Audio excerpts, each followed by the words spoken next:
This is Buenos Cafés on 3XY Radio Las, and we are joined by a young man who has done a hell of a lot for his age. His name's Tsiouklas. Foti, welcome to the show. Thank you for having me. No worries. Thank you for coming in. Now, let's just set this up. How old are you? I'm 16. How many businesses do you run? Lost count. About 5. Okay. How long have you been doing that? I've been doing that since the age of 10. So 6 years, 5 businesses. Now, tell us, you're primarily involved in the digital space. We're talking about social media and app development primarily. Tell us firstly about the apps. What are you doing in the app space? So with the apps, I started developing apps around a year ago. And on the App Store, currently I have around 60 apps. Recently, I moved into the education space in the app field, and I developed a series called Tiny Town. And basically what Tiny Town does is it incorporates arcade concepts that kids know and love with educational concepts. And the results were really great. We took it down to a center, and the way the kids interacted with it was just amazing. Like, because it incorporates the concepts that they love from games like Crossy Road, Clash of Clans with education, they interacted really well with it. Now, I was initially in the arcade space, so that's where I guess the arcade part of the project came from because of my background in arcade games. But it's been a really incredible journey there. I met a lot of cool people. So when you say that you build the app, do you literally build every element of it yourself, or have you got a team that's doing this with you? So initially when I started the business, it was just me. I was an independent developer. Now we have a team of about 6 people. Wow. So we've got designers, we've got other developers as well. On the big projects, I do most of the developing. However, on the smaller ones, like apps that we just sell, I guess, to companies and individuals, I have my developers take the lead on them. And are your developers all 16-year-old kids that you go to school with? Or have you got, staff? Two of my developers are 16. I've got a designer who's 21. I've got another developer that's 19. And, my business partner as well. How do the older kids go taking instructions from a 16-year-old? They don't really mind, actually. Surprisingly, my business partner's 19, so he gives them most of the instructions. Right, okay. You're a silent partner, are you? Yeah. Sorry, Alex. You've got Tiny Towns, which is your most recent sort of suite of apps. Yep. What precedes Tiny Towns? What happened before that? So before that, I was just mainly in the arcade space. I developed addictive arcade games. We had a lot of success with one particular game. It was called Downfall. Yep. When you say a lot of success, give us some numbers. So that hit first in China. Yep. It got 30,000 downloads in the first 2 weeks, which was really exciting. And we ran a very large Instagram marketing campaign where we got a lot of different influencers involved, similar to the Color Switch campaign. And that led to very high conversions and a lot of downloads, which was really exciting for So what are the downloads out now? Downloads now, I actually don't know. I sold the app to a company in the US. Yeah. But I'm sure it's doing well. It's a very good game. There you go. I just want to say, mate, the first thing when I heard about apps is I heard this. Yeah. Ka-ching. Well, is that true, Foti? Is it a bit of a money spinner, this app development game? Yeah, well, if you know what you're doing, you can make a lot of money in the app industry. Yeah. Like anything, it takes a lot of work and perseverance, but once you've mastered what you do, it can be very profitable. Yeah. So for the, we love having precocious teenagers on the program, and it's fantastic. And remind me later, I need to pitch to you my legal services too, by the way. So yeah, sounds like you do. I'm a technology lawyer extraordinaire. So, but drumming up business here on Buenos absolutely, Cafés. mate. You just wait till you hear my pitch. I've got a conversation to have with you as well, Foti, by the way. But anyway, continue. Anyway, so we're all trying to cash in, mate. Yeah, so that's it. Well, when you see coattails you want to jump on, you might as well jump on. You might as well get onto it. So I'll just do that again just for the listeners. That's it. So tell us, how do you monetize this? What do you charge for an app, for example, and how do you come up with that figure? Right. So an app is worth basically.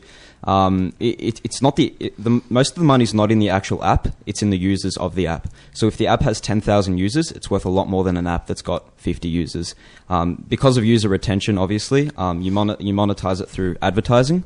So the more users play, the more ads you deliver. The more ads you deliver, the more money you make. So an app that has, let's say, 10,000 users can sell for around 5,000 USD. And then and if you're working on a flipping model, you're working mainly off volume. So the more apps you make, the better you monetize them, better you advertise them, the more you can get for them. Is there any evidence to say that the advertising that is within apps actually works? No, there isn't any evidence. It's really trial and error. Like right. It took me months and months and months to just learn how to actually advertise an app. My first app actually made about, it was like $2.50 because I had no idea what I was doing. Oh, so at least you broke even. Yeah, absolutely. And then after that, I got onto social media, which is the main thing I use for marketing my apps, and that's when I had a lot of success. Started getting tens of thousands of downloads as opposed to 50. So you've mentioned social media. You also told us that you run a digital marketing agency. Is that correct? Tell us about that's that. right. What do you do there? So my marketing agency, I own a page currently on Facebook with about 80,000 likes. Yep. In a week, we typically reach 15 to 20 million people. Wow. I started it around 4 months ago, and through that page, we just do marketing for companies across the world. Obviously, if you can get your brand out to 15 million people a week, it's great brand exposure. Mm-hmm. And yeah, I also run a page called Hellenic Clips, which is primarily targeted to Greeks in Melbourne and Sydney. And through that, we've gained 3,000 likes in about a month, mm-hmm. With a weekly reach of about 500,000 Greeks. And through that, we're working with Basil, the comedian, who's based in America currently. He's going to be coming and touring Australia very soon.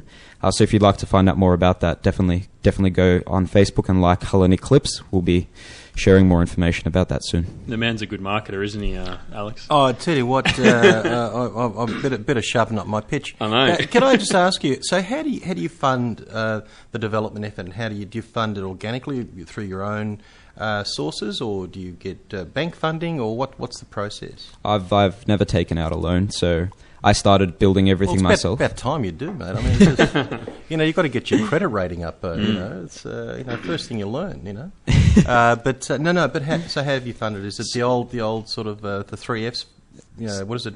Family, friends, and fools. Yeah. So initially, I just started. I bought my developer license for $150 from Apple. Just with money from my past businesses, and I just initially started doing everything myself, basically. And when you do everything yourself, there are no costs involved. And then once I started making some money, I started employing people with the money I made myself, and just expanded from there. Normally, when we do these interviews, I ask people, if you could go back and give 18-year-old self some advice, what advice would you give them? But you're not 18 yet. Yep. So if you could go back and give your 12-year-old self some advice, what would it be? Work hard and try everything. If you have an idea, don't hold back from doing it. So many people, they hold back because they've got, I've got school commitments, I've got other commitments, I need my university degree to start a business. The reality is, if you've got a good idea and you've got the drive for it, you can succeed at any age, at any time. It's all about how you manage it. And I'd say to my 12-year-old self, just go out and try everything that comes to mind, because right now I'd be far more knowledgeable as well. So, what would you like to do when you grow up? When I grow up, I'd like to go to university once I finish high school.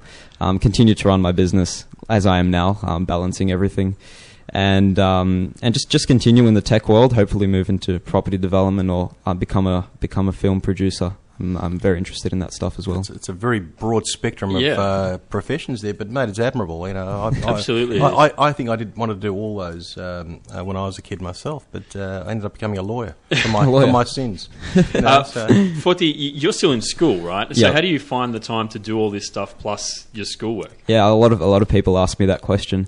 The thing is, when you get home, I get home at about 4 and I go to bed at around 12. So I've got 8 hours to balance everything, and 8 hours is more than enough. The problem is, most people get home and they watch TV, they watch Netflix, they go on their phone. If you that sounds like me. If you've got 8 hours, that's enough time to balance schoolwork, that's enough time to balance business. And I easily get at least 30 hours of business done per week. while also in high school, and I have no problem with balancing my studies either. But we're omitting the G word. What about girls? I mean, you're 16. Is there a particular girl in your life, or is it you sort of parking that for the moment? Sorry. Just parking it for the moment. Yeah. And what about sports and things as well? Like, do you do stuff outside of business and school? I used to play soccer. I occasionally now just play tennis on the weekends with my friends, or we go for a bike ride. Okay. Yeah. Great stuff. Well, I mean, sounds like a pretty amazing set of achievements for someone who is only 16. We do have a very important question to ask you, though, and you don't look like the kind of guy that indulges too much. But when you eat pita gyros, do you prefer your pita gyros with chips in or no chips? Chips. Ah, thank you, Alex. I'm winning so much now. I hate you. Forty, sit tight for a moment. Your dad's here as well, Costa. Yep. Do you want to just jump in on the mic for just one moment, and we'll ask you a question or two as well. Costa, you've got a 16-year-old who's a bit of a prodigy here. Firstly, you must be enormously proud. Secondly, how did this happen? Definitely very, very proud. I think, for someone to have achieved so much in so short a span of time. I think back to when I was 16 years old, and I used to play cricket, ride my bike, and fight with my brother. And that was the extent of my achievements. But to achieve what he's done, and at a young age, I mean, he did start at 10. He was doing all sorts of stuff on YouTube back then, producing his own movies and whatnot. And I know he's just driven, and I'm very, very proud of him. Both my wife and I. What was the other question? Well, the question was, where did this come from? I mean, you must have instilled something in him of a work ethic or an entrepreneurial spirit. Definitely. Look, I think there's an element where it's in the person as well. So from a young age, he's always been out there and trying different things. And my wife and I have always encouraged him and supported him along the way, and we still do. So I think there's an element where people are sort of born with particular traits and particular gifts, and I think Fotios definitely gifted in that spot. And all we can do is just encourage him and feed the flames. Because that's the future, and that's my superannuation fund there too. So.